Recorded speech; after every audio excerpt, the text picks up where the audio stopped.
Ele era um homem ele era o mais rico que havia na face da terra. Diante disso, ele subiu Satanás até o trono e Deus perguntou: de onde vem?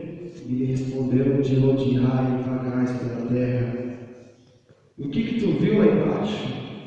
Vi teu filho Jó, obediente, temente, fiéis aos teus mandamentos. Mas ele é assim porque ele tem tudo em tuas mãos. Me deixe tocar na vida dele para ver se ele não murmura ou não blasfema na tua face. Aleluia. Então vai, toca. Só não toca na alma. E assim que é a nossa vida diante dessa terra.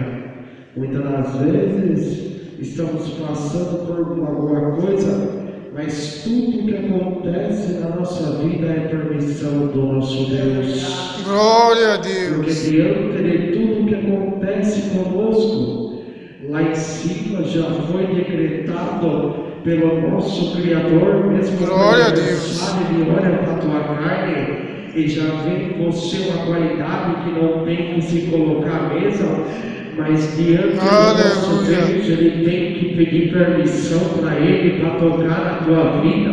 Glória a Deus, ele permite que tocar na tua carne, mas não na tua alma. Glória a Deus.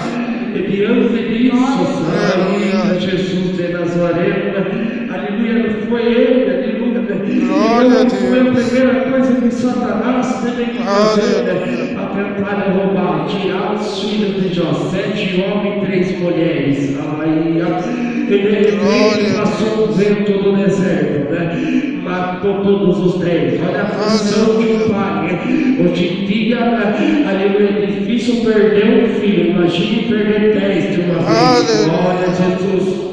E de repente, meus irmãos, amados, queridos, já nessa íntima e perfeita comunhão ligada com o céu, aleluia, já sentindo a presença do Criador diante do nosso meio, aleluia, sabendo que Deus opera imediata.